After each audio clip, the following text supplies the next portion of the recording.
Cybercrime encompasses a wide range of criminal activities that are carried out using digital devices and/or networks.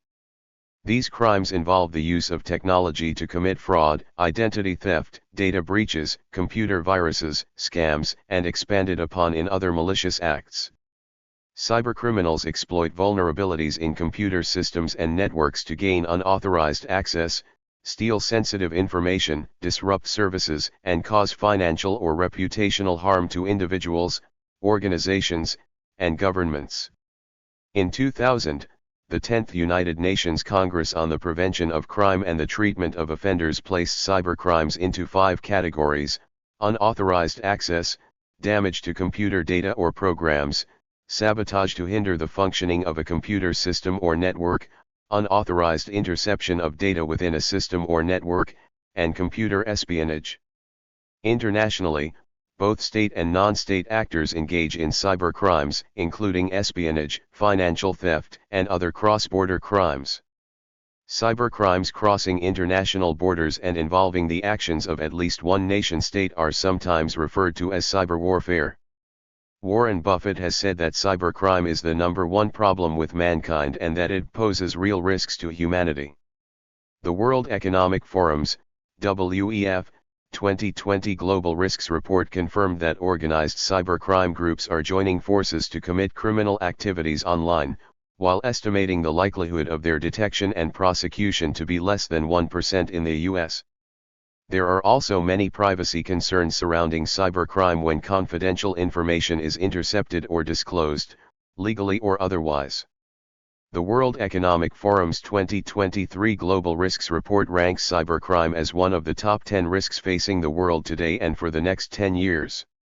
If cybercrime were viewed as a nation-state, cybercrime would count as the 3rd largest economy in the world. In numbers, cybercrime is predicted to cause over $9 trillion in damages worldwide in 2024.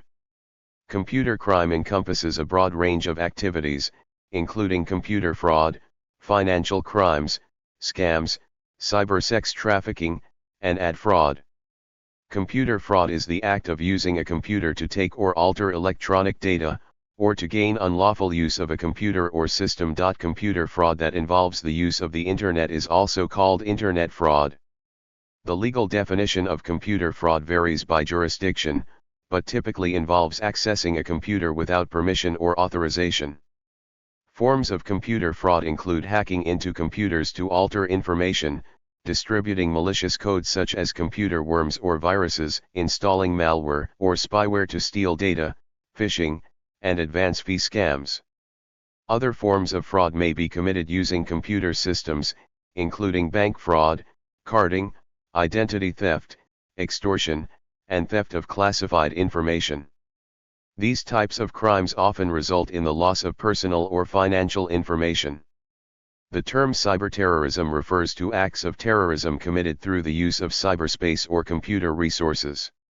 Acts of disruption of computer networks and personal computers through viruses, worms, phishing, malicious software, hardware, or programming scripts can all be forms of cyberterrorism.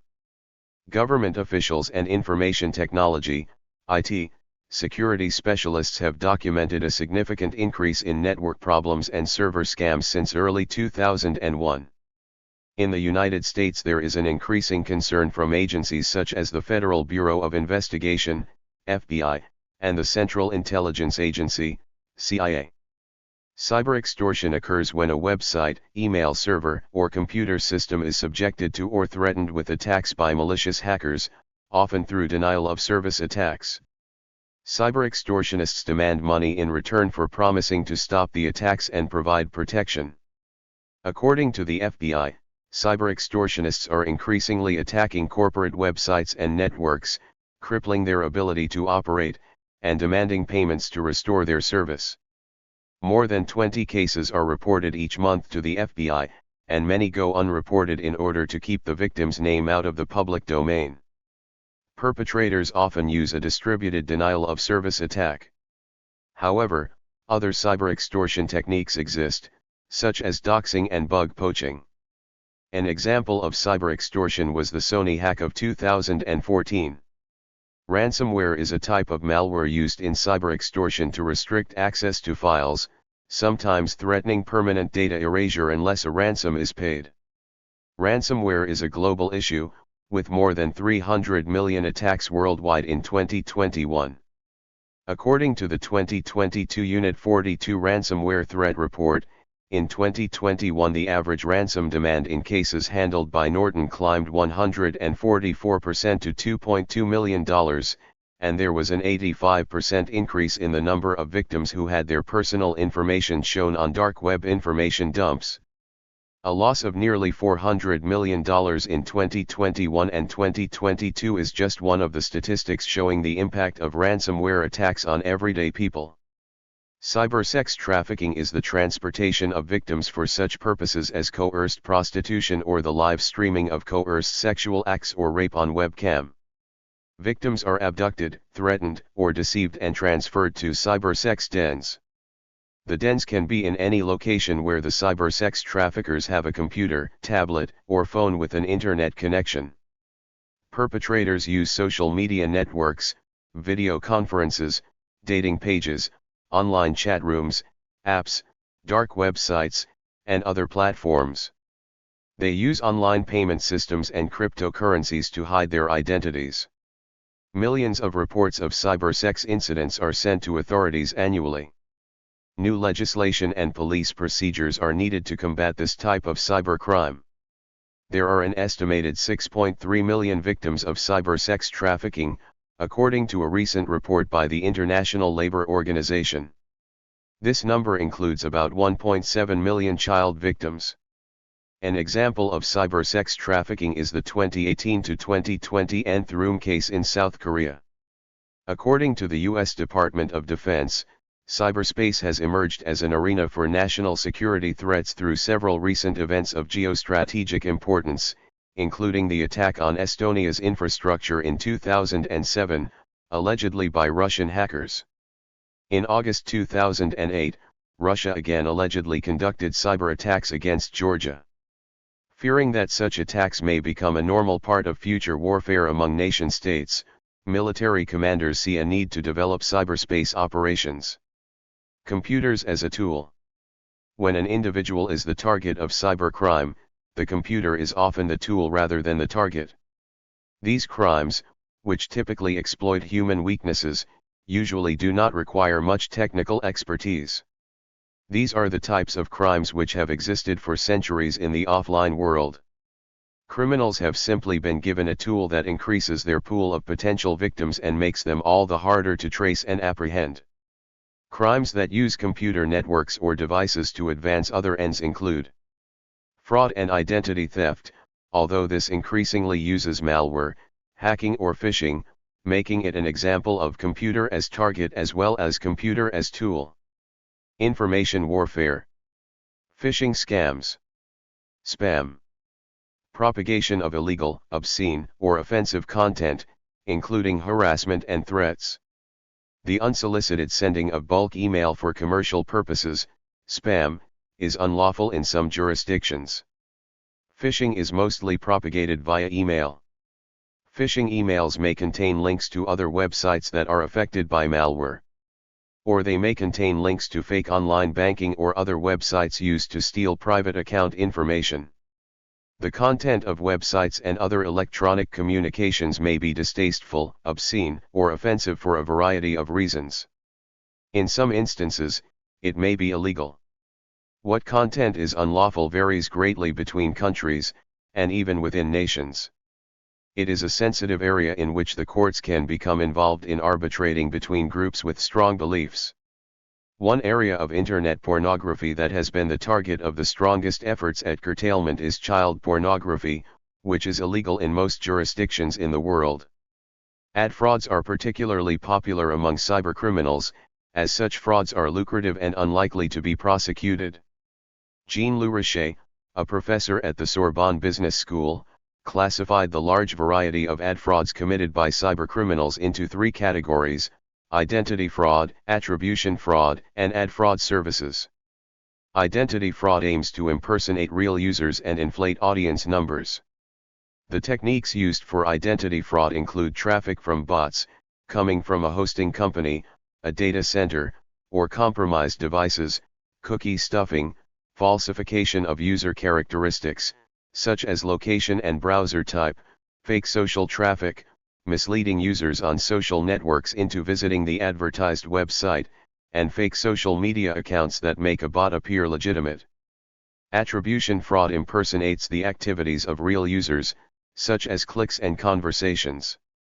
Many ad fraud techniques belong to this category: the use of hijacked and malware-infected devices as part of a botnet, click farms, companies where low-wage employees are paid to click or engage in conversations, incentivized browsing, video placement abuse, delivered in display banner slots, hidden ads, which will never be viewed by real users, domain spoofing, ads served on a fake website, and clickjacking, in which the user is forced to click on an ad.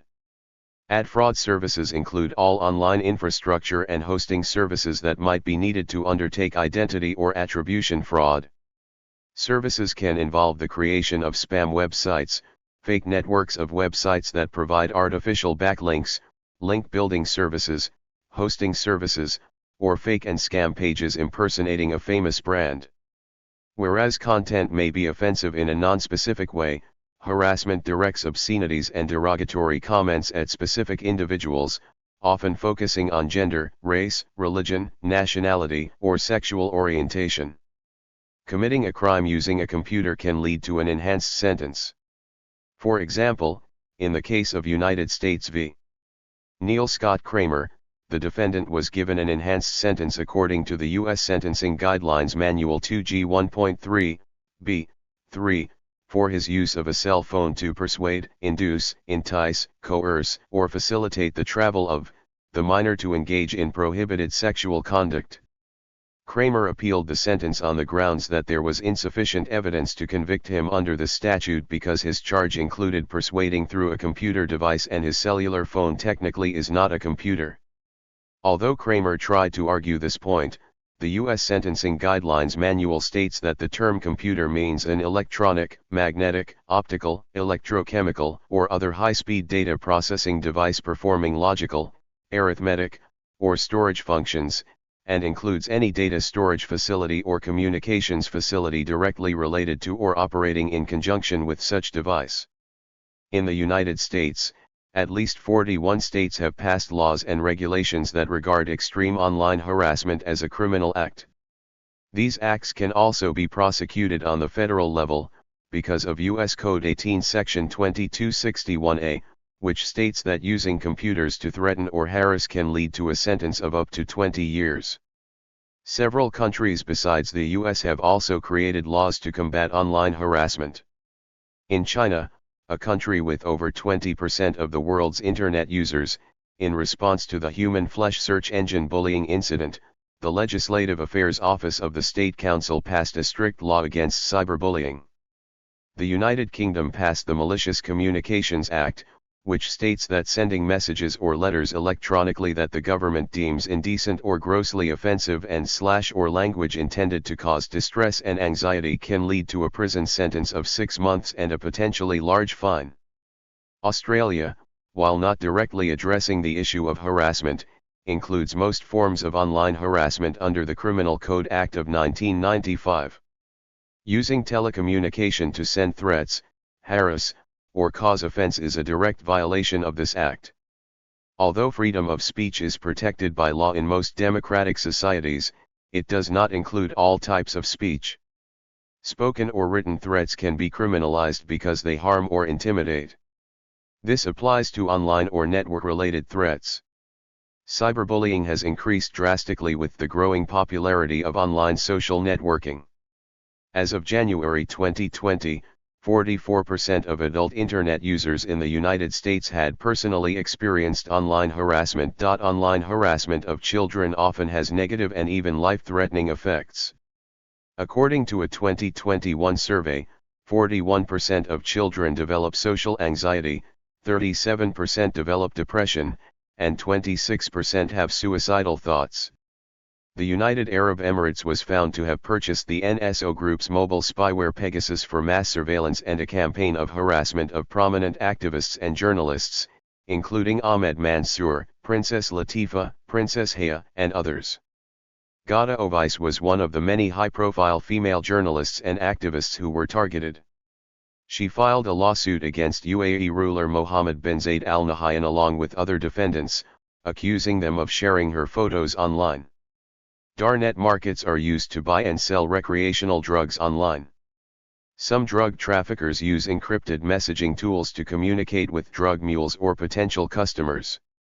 The dark website Silk Road, which started operations in 2011, was the first major online marketplace for drugs. It was permanently shut down in October 2013 by the FBI and Europol. After Silk Road 2.0 went down, Silk Road 3 Reloaded emerged. However, it was just an older marketplace named Diabolus Market that used the Silk Road name in order to get more exposure from the Silk Road brand's earlier success. Darknet markets have had a rise in traffic in recent years for many reasons, such as the anonymous purchases and often a system of reviews by other buyers. There are many ways in which darknet markets can financially drain individuals. Vendors and customers alike go to great lengths to keep their identities a secret while online. Commonly used tools for hiding their online presence include virtual private networks, VPNs, Tails, and the Tor browser. Darknet markets entice customers by making them feel comfortable. Although people can easily gain access to a Tor browser, actually gaining access to an illicit market is not as simple as typing it in on a search engine, as one would with Google.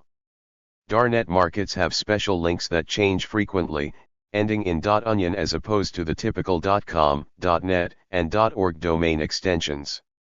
To add to privacy, the most prevalent currency on these markets is Bitcoin, which allows transactions to be anonymous.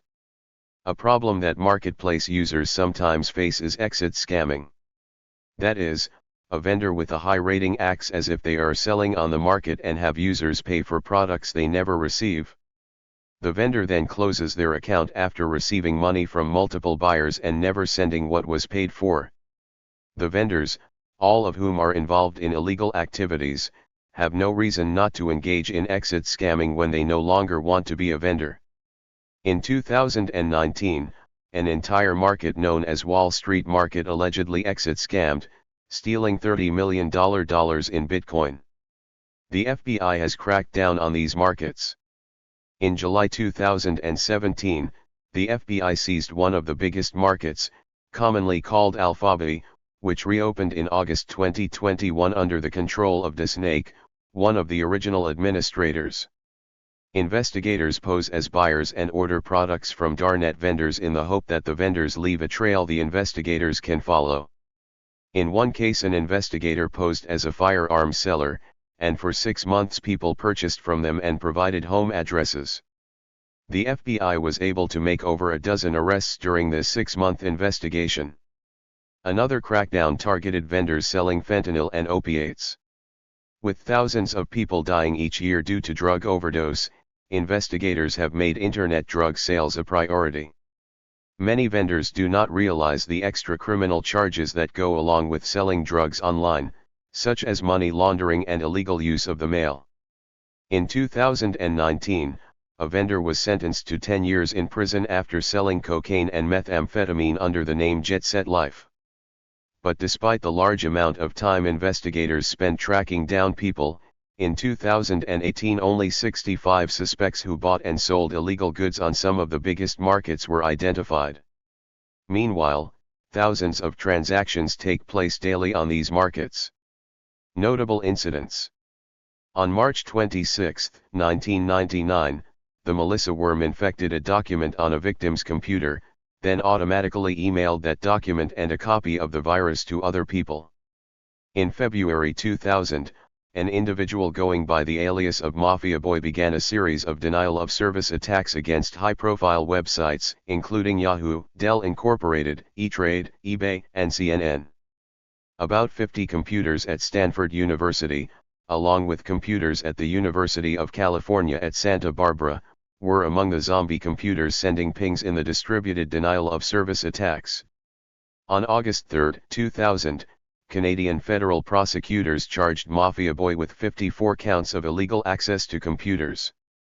The Stuxnet worm corrupted SCADA microprocessors, particularly the types used in Siemens centrifuge controllers.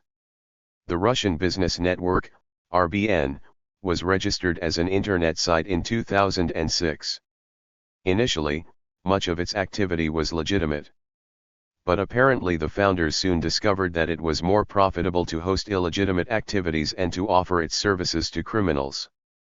The RBN has been described by VeriSign as the baddest of the bad. It provides web hosting services and internet access to all kinds of criminal and objectionable activities that earn up to $150 million in 1 year. It specializes in personal identity theft for resale. It is the originator of MPAC and an alleged operator of the now-defunct Storm botnet.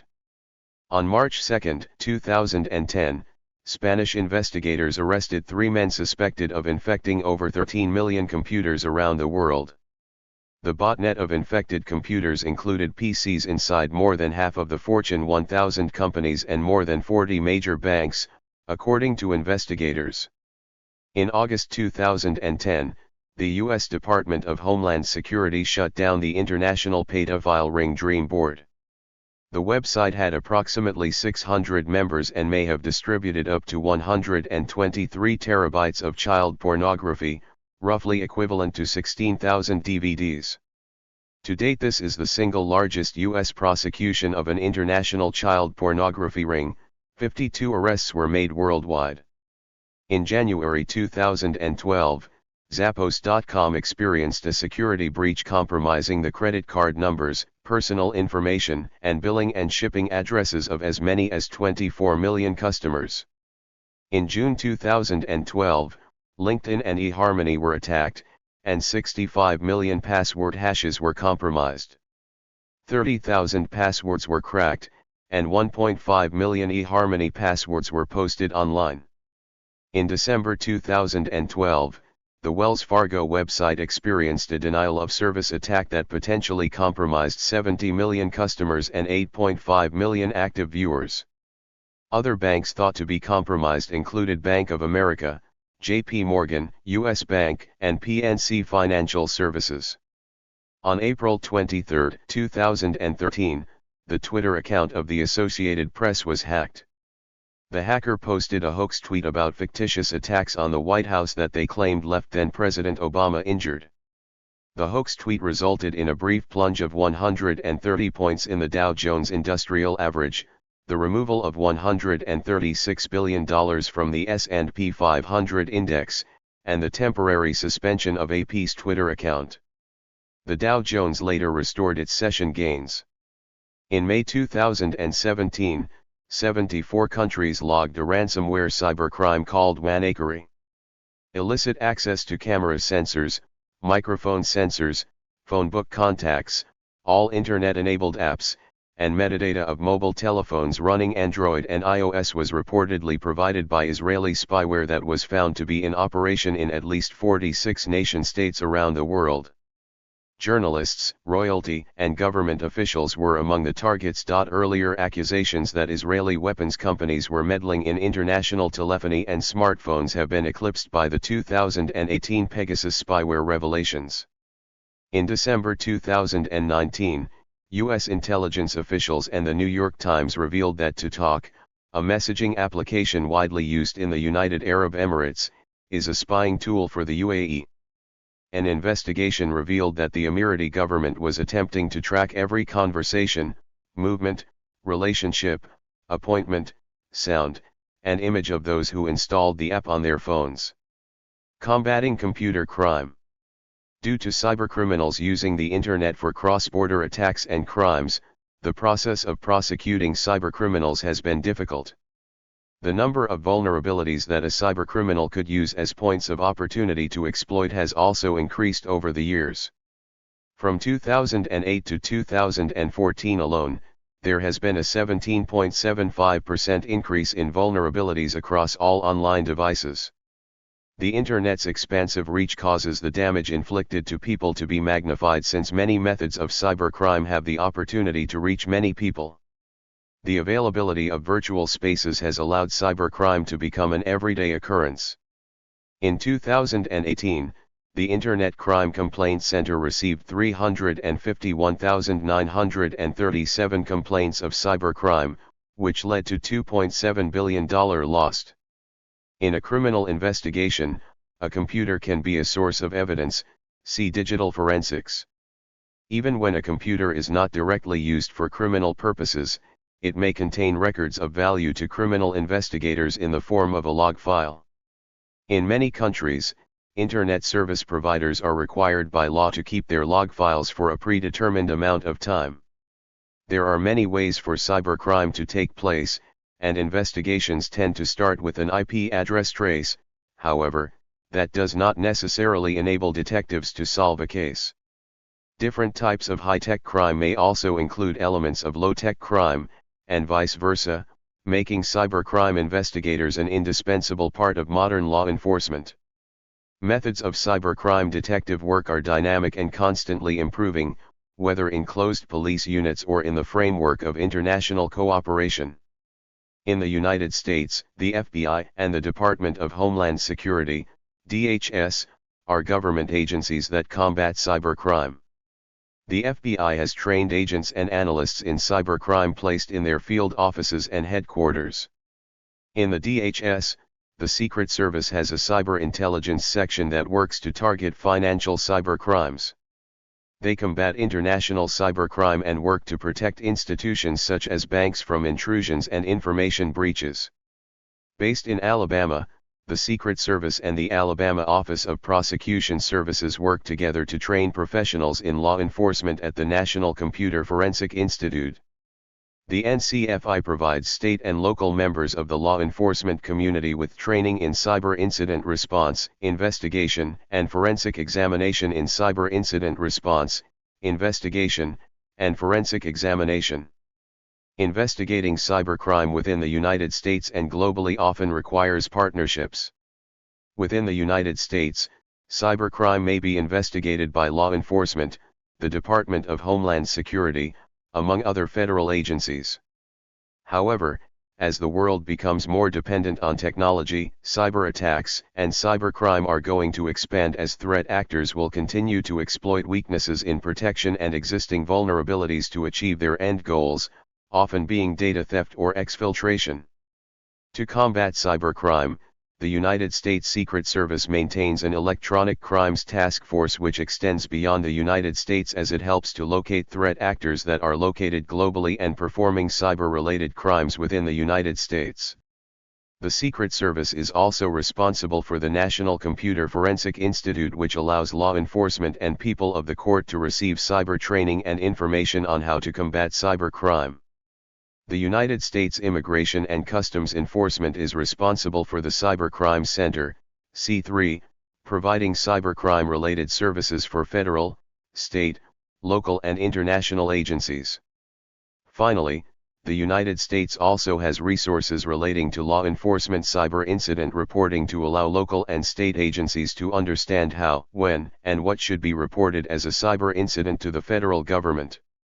Because cybercriminals commonly use encryption and other techniques to hide their identity and location, it can be difficult to trace a perpetrator after a crime is committed, so prevention measures are crucial. The Department of Homeland Security also instituted the Continuous Diagnostics and Mitigation, CDM, program. The CDM program monitors and secures government networks by tracking network risks and informing system personnel so that they can take action. In an attempt to catch intrusions before the damage is done, the DHS created the Enhanced Cybersecurity Services, ECS. The Cybersecurity and Infrastructure Security Agency approves the private partners that provide intrusion detection and prevention services through the ECS. Cybersecurity professionals have been skeptical of prevention-focused strategies. The mode of use of cybersecurity products has also been called into question. Shuman Ghose Majumdar has argued that individual companies using a combination of products for security is not a scalable approach and has advocated for the use of cybersecurity technology primarily at the platform level. On a personal level, there are some strategies available to defend against cybercrime. Keeping your software and operating system updated to benefit from security patches. Using antivirus software that can detect and remove malicious threats. Use strong passwords with a variety of characters that aren't easy to guess. Refrain from opening attachments from spam emails. Do not click on links from spam emails. Do not give out personal information over the internet unless you can verify that the destination is safe. Contact companies about suspicious requests of your information. Legislation. Because of weak laws, cybercriminals operating from developing countries can often evade detection and prosecution. In countries such as the Philippines, laws against cybercrime are weak or sometimes non-existent. Cybercriminals can then strike from across international borders and remain undetected. Even when identified, these criminals can typically avoid being extradited to a country such as the US that has laws that allow for prosecution. For this reason, agencies such as the FBI have used deception and subterfuge to catch criminals. For example, 2 Russian hackers had been evading the FBI for some time. The FBI set up a fake computing company based in Seattle, Washington. They proceeded to lure the 2 Russian men into the United States by offering them work with this company. Upon completion of the interview, the suspects were arrested. Clever tricks like that are sometimes a necessary part of catching cybercriminals when weak laws and limited international cooperation make it impossible otherwise.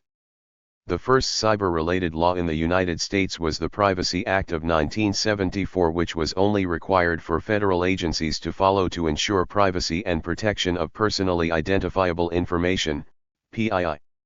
However, since 1974, in the United States other laws and regulations have been drafted and implemented, but there is still a gap in responding to current cyber-related crime.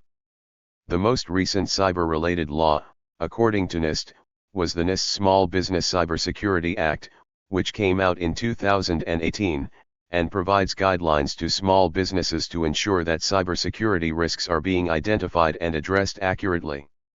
During President Barack Obama's presidency, 3 cybersecurity-related bills were signed into order in December 2014. The first was the Federal Information Security Modernization Act of 2014, the second was the National Cybersecurity Protection Act of 2014, and the third was the Cybersecurity Enhancement Act of 2014.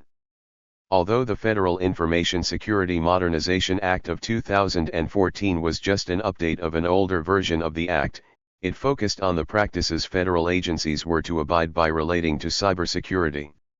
While the National Cybersecurity Protection Act of 2014 was aimed toward increasing the amount of information sharing that occurs across the federal and private sector to improve cybersecurity amongst the industries. Finally, the Cybersecurity Enhancement Act of 2014 relates to cybersecurity research and education.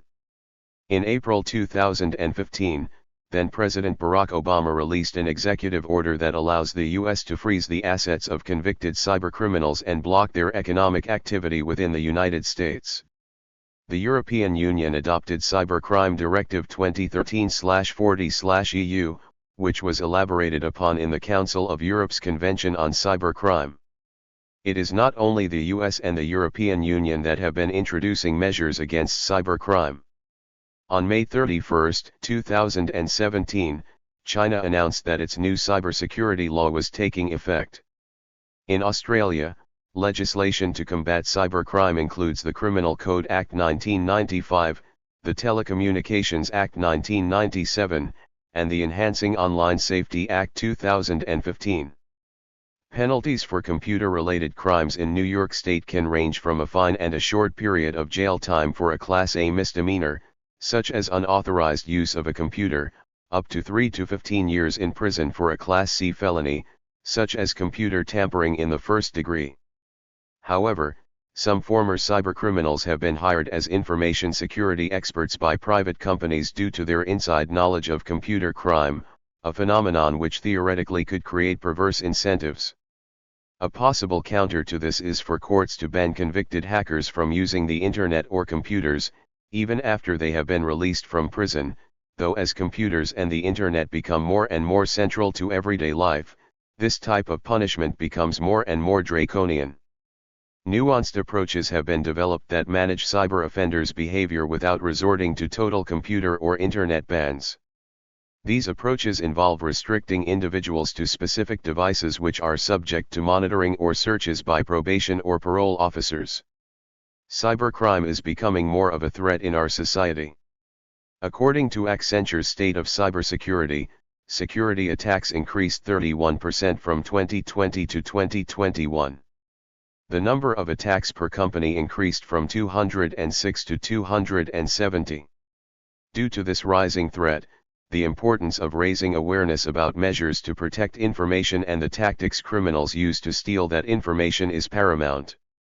However, despite cybercrime becoming a mounting problem, many people are not aware of the severity of this problem. This could be attributed to a lack of experience and knowledge of technological issues. There are 1.5 million cyber attacks annually, which means that there are over 4,000 attacks a day, 170 attacks every hour, or nearly 3 attacks every minute, with studies showing that only 16% of victims had asked the people who were carrying out the attacks to stop. 104 Comparitech's 2023 study shows that cybercrime victims have peaked to 71 million annually, which means there is a cyber attack every 39 seconds. 105 Anybody who uses the internet for any reason can be a victim, which is why it is important to be aware of how to be protected while online. As cybercrime proliferated, a professional ecosystem evolved to support individuals and groups seeking to profit from cybercrime activities. The ecosystem has become quite specialized, and includes malware developers, botnet operators, professional cybercrime groups, groups specializing in the sale of stolen content, and so forth. A few of the leading cybersecurity companies have the skills and resources to follow the activities of these individuals and groups. A wide variety of information that can be used for defensive purposes is available from these sources, for example, technical indicators such as hashes of infected files and malicious IPs/URLs, as well as strategic information profiling the goals and techniques of the profiled groups. Much of it is freely available, but consistent, ongoing access typically requires a subscription. Some in the corporate sector see a crucial role for artificial intelligence in the future development of cybersecurity. Interpol's Cyber Fusion Center began a collaboration with key cybersecurity players to distribute information on the latest online scams, cyber threats, and risks to Internet users. Since 2017, reports on social engineering frauds, ransomware, phishing, and other attacks have been distributed to security agencies in over 150 countries. The increasing prevalence of cybercrime has resulted in more attention to computer crime detection and prosecution. Hacking has become less complex as hacking communities disseminate their knowledge through the internet. Blogs and social networks have contributed substantially to information sharing, so that beginners can benefit from older hackers' knowledge and advice. Furthermore, hacking is cheaper than ever. Before the cloud computing era, in order to spam or scam, one needed a variety of resources, such as a dedicated server, skills in server management, network configuration and network maintenance, and knowledge of Internet service provider standards. By comparison, a software-as-a-service for mail is a scalable and inexpensive bulk email sending service for marketing purposes that could be easily set up for spam. Cloud computing could help cybercriminals leverage their attacks, whether brute forcing a password, improving the reach of a botnet, or facilitating a spamming campaign. Thank you for watching this video.